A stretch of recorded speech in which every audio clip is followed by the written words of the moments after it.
Saya baru semalam dapat informasi. Dari mana desain infrastruktur Jokowi ini? Rupanya ngambil MP3EI, tapi digenjot.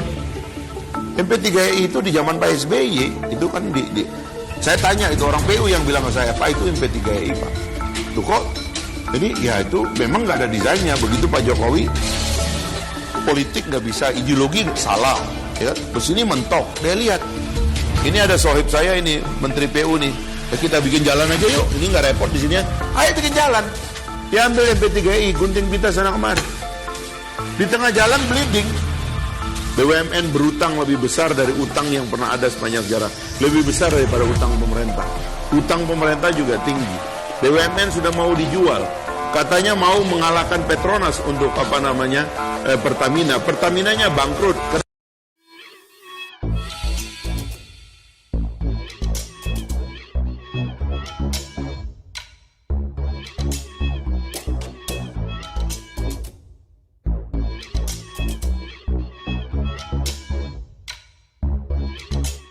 Tonton video ini sampai selesai agar Anda tidak gagal paham.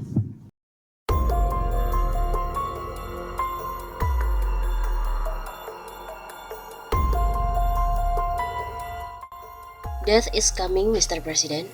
Prinsipnya seperti ini. Revolusi tidak pernah bermula dari celotehan anonim bin desas-desus.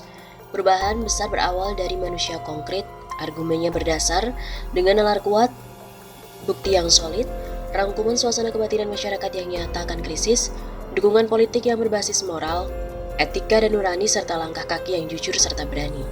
Jadi selembar ajakan pada demo 24 Juli kemarin yang disebar oleh akun anonim tanpa 5W dan 1H, yang jelas tapi direspons secara berlebihan oleh aparatur negara, ya ini adalah omong kosong yang justru kontraproduktif bagi gerakan kritis yang sesungguhnya terhadap pemerintah. Waspadai adanya kontra intelijen. Tidak perlu terpancing, tetap di rumah dan jaga kesehatan. Jangan merugikan diri sendiri. Lakukan hal-hal yang produktif dan itu adalah wujud nyata pada situasi sekarang. Tapi tetap melawan koruptor dan oligarki busuk dengan cara yang cerdas. Karena itu nyata adanya, musuh sesungguhnya bahkan ketika mereka dilindungi oleh presiden sekalipun. Pintar-pintarlah dalam mengambil posisi. Tahu betul bahwa jika kita betul-betul tahu tentang sesuatu. Impeachment berbeda dengan pemberhentian presiden. Impeachment adalah sarana yang memberikan kemungkinan presiden atau pejabat tinggi negara diberhentikan sebelum jabatannya berakhir. Impeachment tidak selalu berakhir dengan pemberhentian presiden, wakil presiden, serta presiden dan wakil presiden adalah 3 objek dari impeachment. Tagar Pak D mundur saja adalah wajar karena sifatnya imbauan, siapa tahu berkenan. Presiden dan atau wapres dapat diberhentikan oleh MPR atas usul DPR. Alasannya melakukan pelanggaran hukum seperti pengkhianatan terhadap negara, korupsi, penyuapan, tindak pidana berat lain ataupun perbuatan tercela, terbukti tidak lagi memenuhi syarat sebagai presiden. Sebelum mengusulkan pemberhentian presiden dan atau wapres, DPR juga harus mengajukan kepada Mahkamah Konstitusi untuk dilakukan pemeriksaan bahwa presiden atau wapres melakukan pelanggaran hukum dalam waktu maksimal 90 hari. Permintaan DPR ke MK juga harus didukung sekurang-kurangnya 2/3 jumlah anggota DPR dan paripurna yang dihadiri sekurang-kurangnya 2/3 jumlah anggota. Kalau MK memutuskan pelanggaran hukum, DPR mengadakan paripurna untuk meneruskan usul pemberhentian ke MPR. Paling lama 30 hari, MPR mengadakan sidang. Keputusan atas usul pemberhentian diambil dalam paripurna yang dihadiri sekurang-kurangnya 3/4 jumlah anggota dan disetujui 2/3 yang hadir.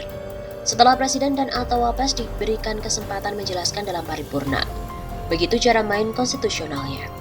Rusuh dan lempar-lempar batu tidak akan menyelesaikan masalah, bakal bikin ribet kita sendiri. Posisinya pun terang. 1. Presiden Jokowi sebagai kepala negara dan kepala pemerintahan gagal mengatasi pandemi dan memulihkan ekonomi.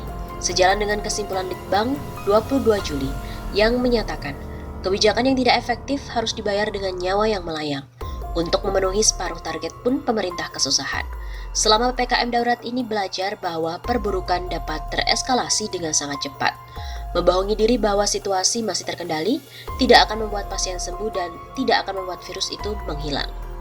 Kedua, Presiden Jokowi harus dimintai pertanggungjawaban atas kematian akibat COVID yang sangat tinggi.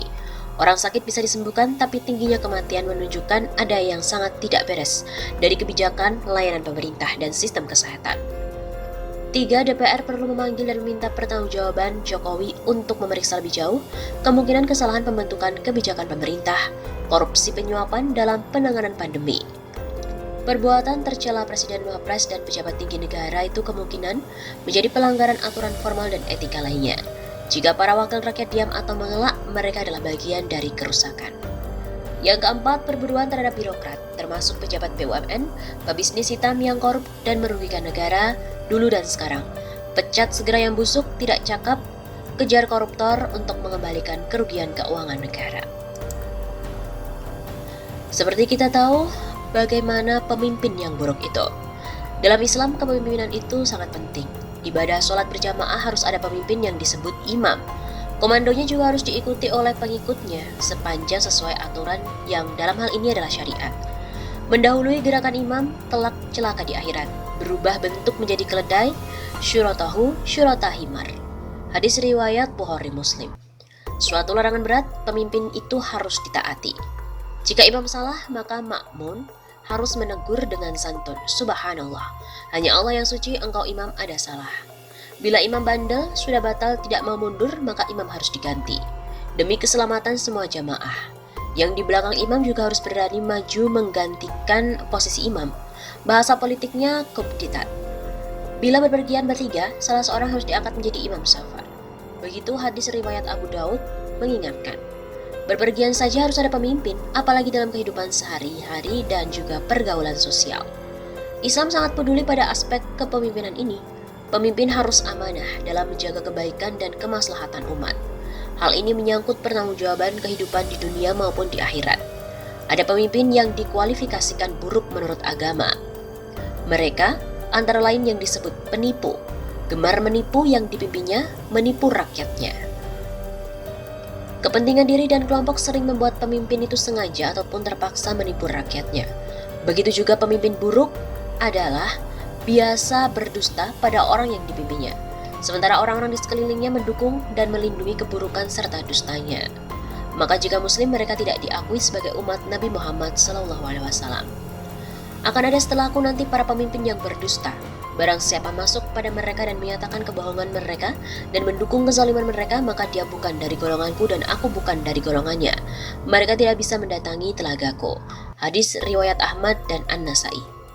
Memang Rasulullah SAW sangat khawatir pada orientasi kekuasaan para pemimpin yang melupakan agama. Mereka dinilai sebagai pemimpin yang bodoh dan dungu. Di antara 6 kekhawatiran Nabi, yang pertama adalah kedunguan pemimpin dan pemerintahan.